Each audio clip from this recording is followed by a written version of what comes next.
Hola amigos y amigas de Forum. La vida de cada hombre, de cada mujer, es un camino hacia sí mismo, el intento de un camino, el esbozo de un sendero. Nos lo decía el escritor Germán Gess y nosotros lo sentimos así cada día de nuestra ruta aquí en Forum. De una ruta os vamos a hablar hoy de aquella que durante siglos fue nexo entre Oriente y Occidente, no solo comercial, también cultural y artística, la llamada Ruta de la Seda, que se extendía desde China hasta los reinos hispánicos del siglo XV. Debe su nombre a la mercancía más prestigiosa que circulaba en ella, la seda. Un encuentro entre un pintor y nuestro invitado de hoy en Uzbekistán ha hecho resucitar esta ruta. El azar así lo quiso y Mohamed Essedin, gracias por estar hoy con nosotros en Forum. Gracias a ti. Decíamos que el azar así lo quiso, este encuentro, pero no solo el azar, también los dioses y quizá también la voluntad de los hombres. La voluntad y el interés que había también. ¿Cómo fue este encuentro?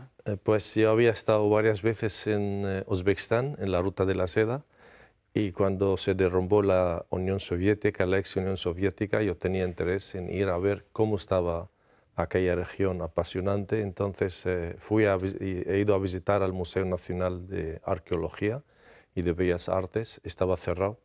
Entonces un pintor, una persona que estaba ahí entrando me dice, ¿qué quiere usted? Le dije, pues vengo a ver el museo.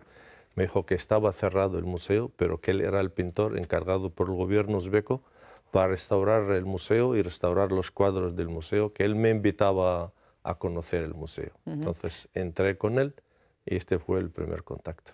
Ese fue el momento mágico donde viste la obra de este pintor, Ali Serkulov, que ha dado pie a, a esta exposición que vamos a repasar, a esta ruta que comienza 180 y pico, casi 190 años antes de Cristo.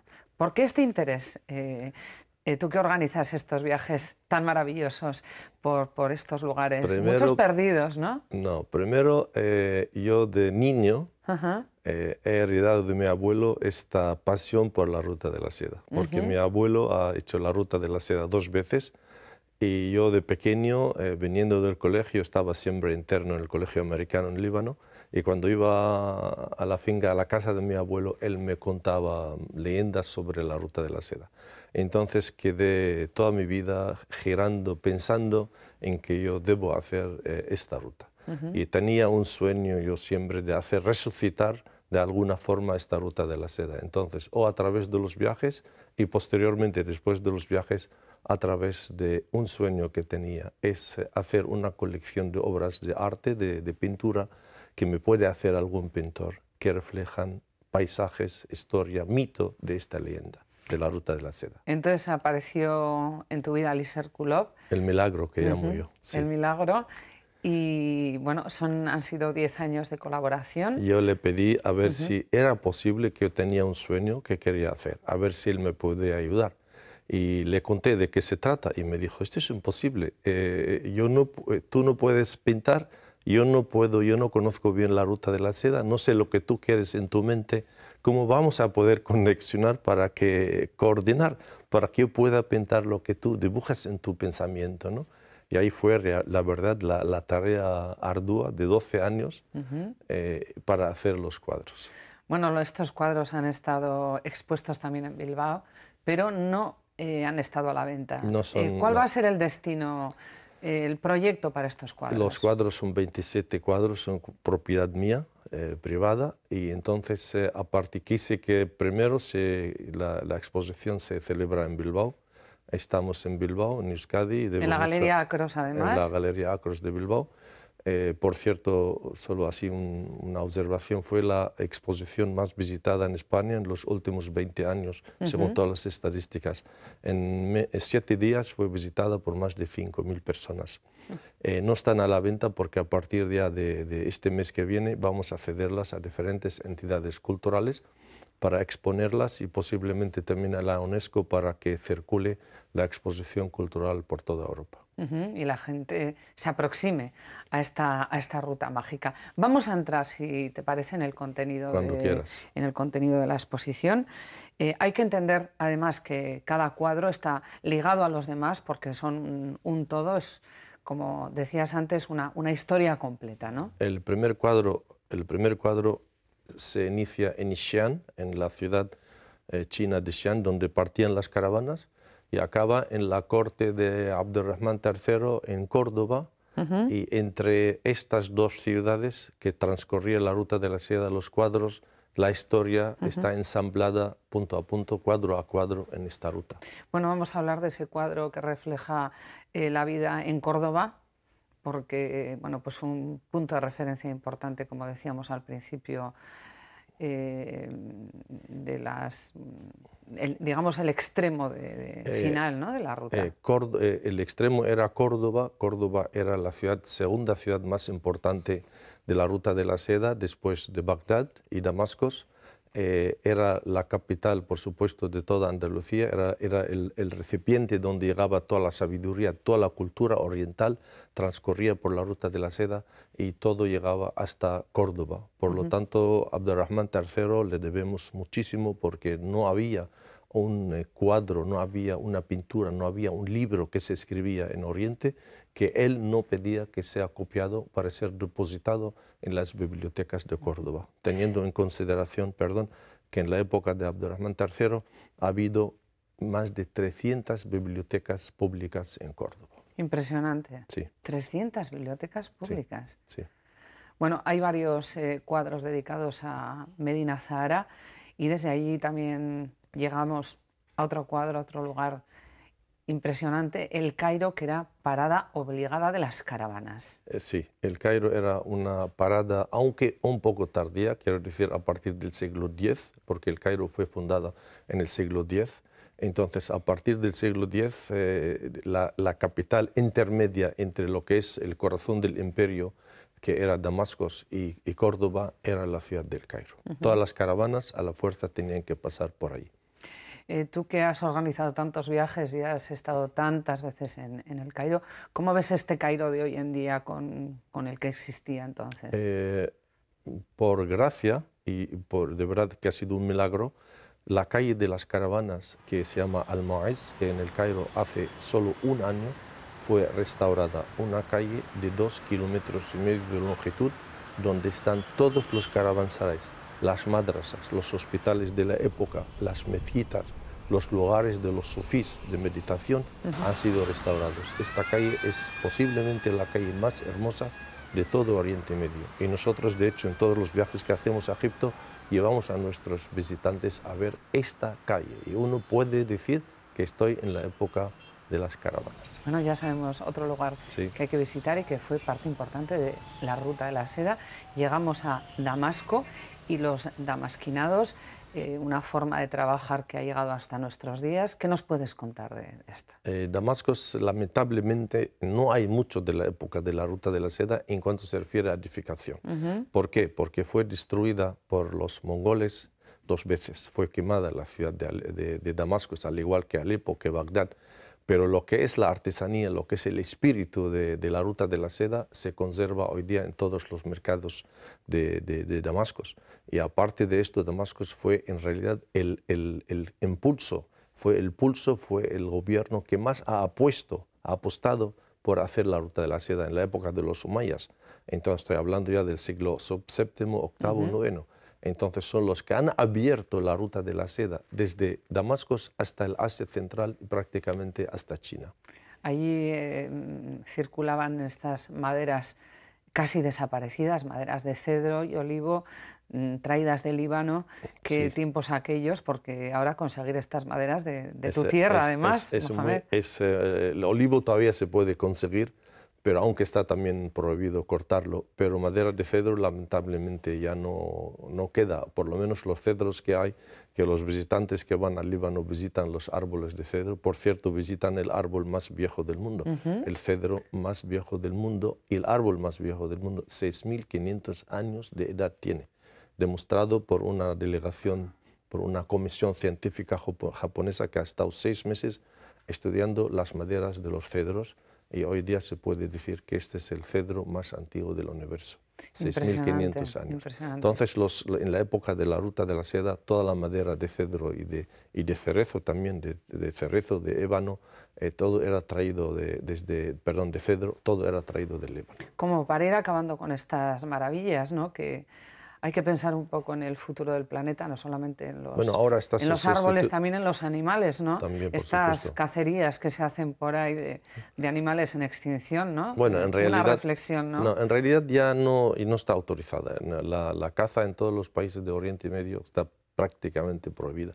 Solo está autorizada la cetrería, la caza por medio de los águilas, que es un deporte, por cierto, que también nos llega, bueno, deporte, no es un deporte, es un hobby, una afición, que también nos llega por la ruta de la seda desde China y desde los países del Asia Central, nos llega a Oriente Medio, nos llega a Damasco primero y luego a todos los países árabes. Pues entonces los tigres, leones, elefantes también de todos estos países estarán tranquilos, ¿no? De que no les maten. Están tranquilos. Bueno, sí. llegamos hasta el retrato de Scheherazade, una princesa, no sé si he dicho bien el nombre. Scheherazade, perfectamente, sí. Una princesa de Jaisalmer, India. esta ciudad maravillosa que está en la frontera con Pakistán, en la India. En el desierto del Thar. Las mujeres tenían mucha importancia también en aquella época. Tanta importancia, diría yo, que casi igual que los hombres, porque muchas mujeres eran dueñas de caravanas. De hecho, en la época del profeta Mahoma, su esposa Khadija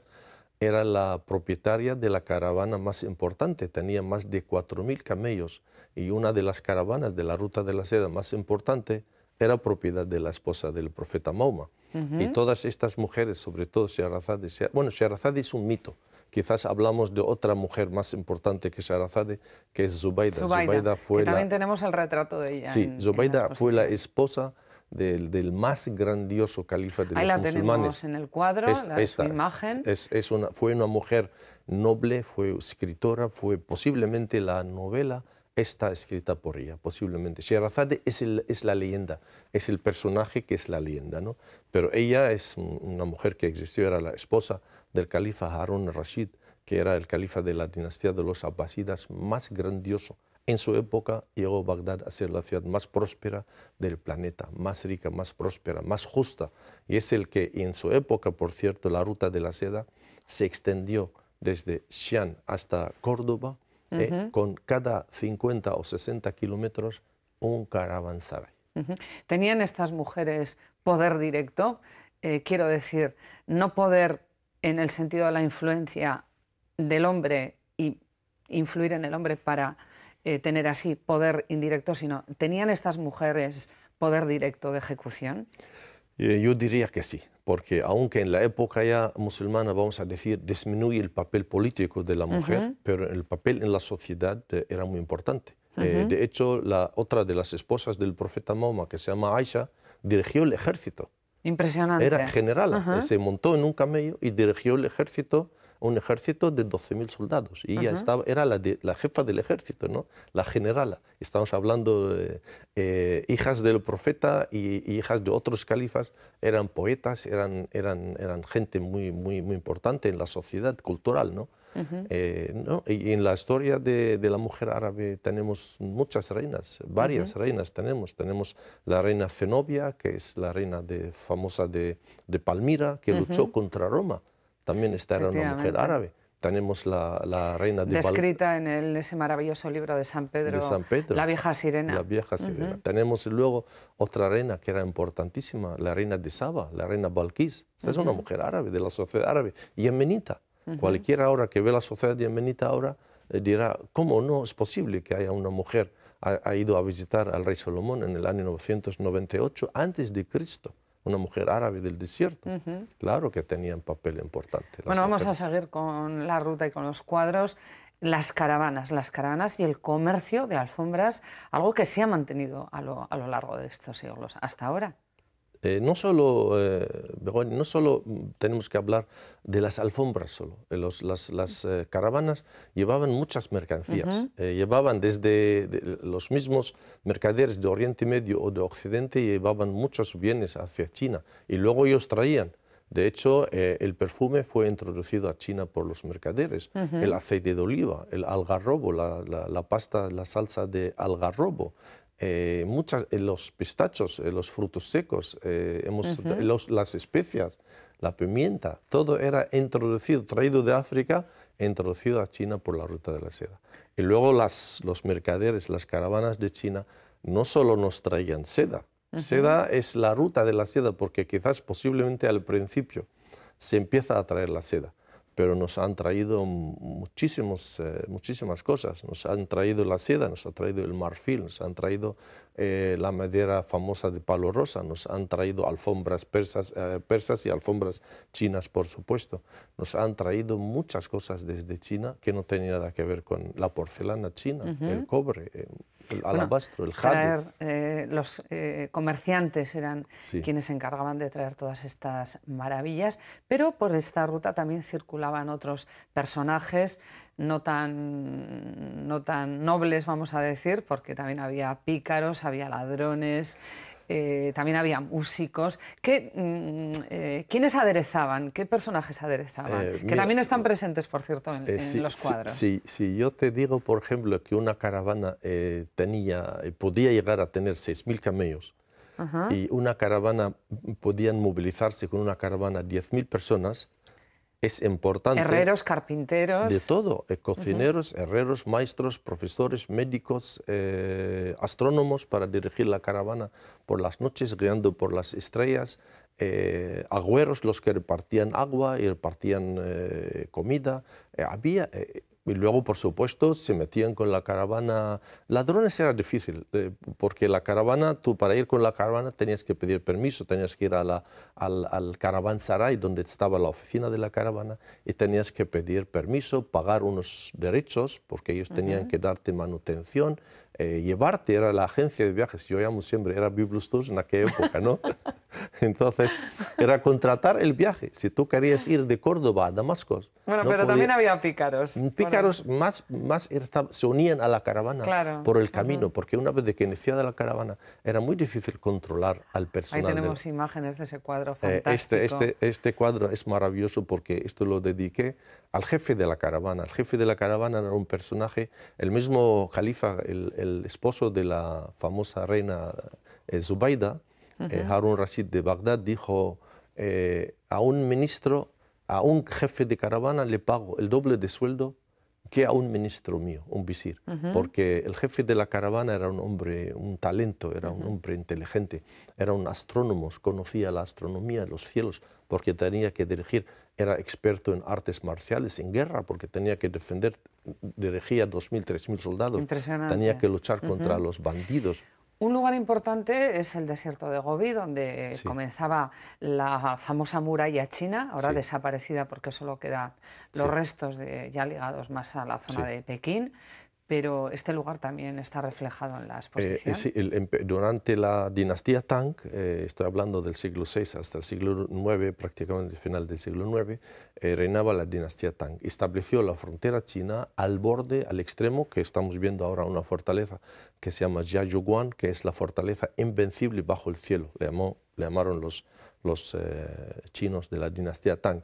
Y ahí estaba la frontera china hacia occidente. De hecho, hacia allá, desde ahí, solo tenían que pasar las caravanas, la famosa cordillera Tian Shan, un solo paso llamado Turugard, y después bajar al Asia Central. Entonces, allí arrancaba la muralla china, y al final, en el desierto de Gobi, de la muralla china que estamos viendo, estaba ahí mismo esta gran fortaleza. Todas las caravanas, para entrar al desierto de Gobi, atravesar un paso famoso, se llama Gansu, hasta Xi'an, tenían que entrar por esta gran fortaleza. Habláis también, precisamente hablando de China, de la importancia de la producción de papel, porque las primeras muestras de la aparición de papel es el hecho por los chinos en aquella época y además se llevaba a través de la ruta hacia otros lugares. El papel revolucionó toda la... Ahí vemos ese cuadro, perdona, fabricación de papel. Sí, este es el cuadro que he inspirado en manuscritos antiguos de una fábrica clásica de papel chino, que ahora, la verdad, en muchos sitios he podido observar que todavía, sobre todo, por ejemplo, en Bután, todavía en el reino de Bután, todavía han heredado esta misma tradición de hacer el papel, ¿no? Este es el papel de arroz. Entonces los chinos al principio, como sabes, inventaron el papel famoso de seda, que era la seda, que los desechos de la seda la molían y hacían unas hojas magníficas, pero era muy costoso. Posteriormente ya empezaron a hacer el famoso papel de arroz. Y entonces el papel de arroz, sobre todo, ha revolucionado toda la cultura y la sabiduría oriental. Entonces, lo que antes las caravanas tenían que traer la información verbal por memoria, cuando salió el papel empezaron a traer ya todo escrito. Qué increíble, toda la cultura a través de la ruta china, que llegaba de un lado a otro. Todo, los científicos, los sabios, para aprender, para copiar algo, tenían que viajar con la ruta de la seda, con las caravanas. Entonces, la ruta de la seda es la autopista de la sabiduría y de la inteligencia humana. Qué bonito, la autopista de la sabiduría. Sí, es la autopista de la sabiduría, sí. Pensamiento. Además, bueno, la parte ideal ya la hemos descrito, pero quizá la parte más dura era todas esas temperaturas que tenían que soportar los que circulaban por esta ruta. El 80% de la ruta, solo quedaban 20, no tenía árboles, había nieve, frío, hielo. Las caravanas, el atravesar todas estas distancias era una auténtica pesadilla. De hecho, una de las cosas que más me impresionó a mí cuando recorro la ruta de la seda es visitar los cementerios de la ruta de la seda. No solo había caravansarais y palacios y sitios de distracción y madrasas y restaurantes, había lo que son los famosos cementerios donde se enterraban a la gente que moría, porque morían miles de personas al ola. Y entonces es curioso, yo en una de las cosas que más me impresionó cerca de la frontera china entre Kirguistán y China hay un cementerio y he podido ir yo, había heredado yo de mi abuelo esta noticia, que miras ahí los nombres. Entonces en las lápidas de los muertos hay gente de Córdoba, hay gente porque ahí antes cada viajero llevaba su nombre y luego el de la ciudad de donde viene. O sea, tú eres Begoña la Bilbaína, sí, tenía que estar identificado. No había carnet de identidad. Entonces hay gente que se llama Abdullah Ben Samer, por ejemplo, el cordobés, el murciano, el bilbaíno, por decir. Entonces es impresionante ver un cementerio con posiblemente 50, 60 diferentes identidades de diferentes lugares, ¿no? Es impresionante. Entonces, imagínate tú, atravesar toda la cordillera Tian Shan, toda cubierta, una cordillera, 500 kilómetros en nieve en el pleno invierno, los desiertos a 60, 70 grados. Había desiertos incluso, sin árboles. Sin árboles, por supuesto, sin árboles ni agua, tenían que llevar agua con ellos. Hay un desierto entre Gobi y la cordillera famosa Tian Shan en China, hay un desierto que se llama Taklamakan. A poco que se confundían, en vez de ir por Gobi, que es mucho mejor para transitar, si se confundían por 50 kilómetros nada más, entraban en el desierto Taklamakan, cuyo nombre significa Taklamakan. Es un hombre uigur de las tribus uigur. El que entra no sale. Impresionante. Hay caravanas enteras de miles de personas que desaparecían, tragadas por la arena. ¿Qué te sugiere el nombre de Samarcanda? Magia, belleza, elegancia, armonía, pasión, todo lo hermoso del planeta lo representa Samarcanda. Está también reflejado, como vemos en ese cuadro, también maravilloso. Y tienes al lado, estás reflejando al lado otro cuadro. Este es el arquitecto de Samarcanda.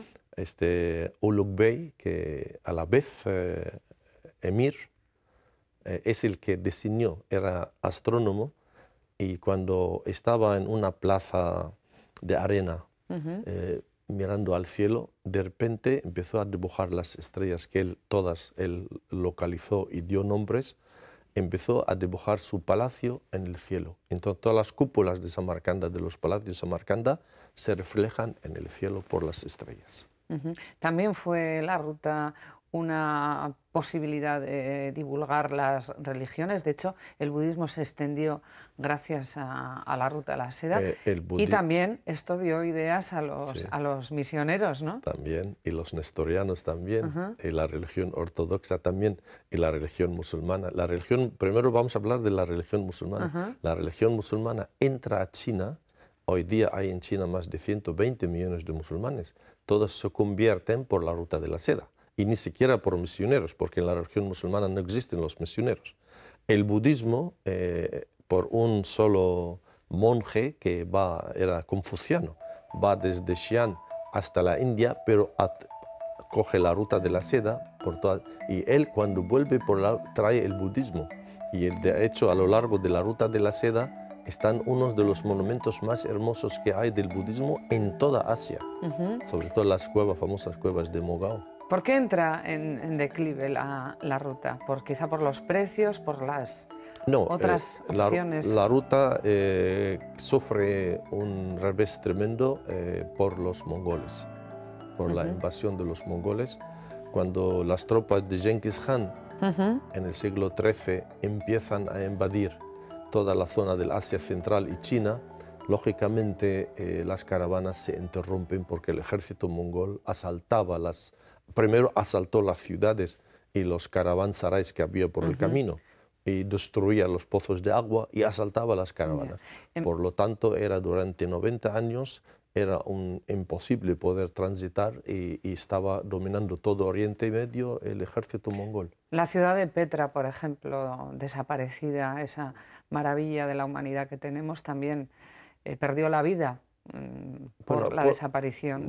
Pues la ciudad de Petra perdió la importancia, en realidad, no por la razón de los mongoles, porque estamos hablando de casi 1500 años antes. Estamos hablando ya de guerras de los romanos. Los romanos también en la zona de Oriente Medio también han destruido las vías de comunicación que van a servir después para la ruta de la seda. Van a ser los mismos caminos evolucionados, mejorados, ¿no? Han destruido Palmira, han destruido Petra y han quitado toda importancia comercial a estas ciudades. Mohamed, tú que has viajado tanto, ahí tenemos imágenes de Petra, la ciudad rosa, que has viajado tanto por tantos lugares, has estado en el desierto de Libia, has estado en los ríos Éufrates, en el Tigris. ¿Qué queda de la belleza de estos lugares que tuvieron antes? ¿Qué queda ahora? La verdad, primero el que quiere visitar estos lugares, aparte de lo que queda, tiene que tener cultura. Nosotros lo que impulsamos mucho en nuestros viajes, Begoña, es que el viajero vaya con cultura, porque tú no puedes ir al Tigris, al Éufrates, a pedir que estén los mismos pueblos de hace 2000 años o 1500 años. Pero sí tienes vestigios, tienes la belleza natural, tienes el sentimiento. Y si tú tienes los conocimientos culturales o has sido preparada, nosotros antes de salir un grupo hacemos conferencias, charlas culturales muy profundos, con imágenes, para cuando llega, ahora mismo yo tengo en junio, tengo una expedición a las raíces, a los lugares de nacimiento del Éufrates, del Tigris, en Mesopotamia Alta, en Turquía, en la frontera kurda. ¿Qué lugar crees o qué cultura del planeta crees que no debería de haber desaparecido? Ninguna, Ninguna, por supuesto. Pero alguna que Ninguna. especialmente te llame la atención o que... Posiblemente por su transparencia, por su belleza, por su delicadeza, la egipcia. ¿Y la de los qué cultura te hubiera gustado conocer? ¿Cultura o ciudad? Ciudad, cultura, ¿qué entorno? Mesopotamia. Mesopotamia, sobre todo dos ciudades, Babilonia y Nínive. La capital Babilonia era la capital Babel y Nínive era la capital asiria. Estas dos ciudades fueron destruidas y lamentablemente los americanos acabaron con lo que quedaba en Babilonia. Las famosas puertas de Babel fueron destruidas por la invasión americana. Y esto es tremendo, el mismo museo de Bagdad fue saqueado por... Y de los pueblos que aún perduran en la ruta, rezagados un poco a la sombra o a la luz de todos aquellos años de esplendor, ¿qué conclusiones sacas? Saco que todos los seres humanos debemos intentar salvar a estas ciudades míticas como Bukhara, como Khiva, como Samarcanda, como Jiayuguan, este lugar que acabamos de ver en China, como Bagdad. Tenemos que hacer grandes esfuerzos para que estas ciudades, patrimonio de la humanidad, no desaparezcan, porque sería de verdad una tristeza. Mohamed Ezzedine, ha sido un placer. Enhorabuena por El placer es mío, por esta exposición, por este trabajo impresionante para que toda la humanidad recuerde lo que hay que hacer y lo que no hay que hacer. Gracias a ti. Y solo te voy a añadir una pequeña observación.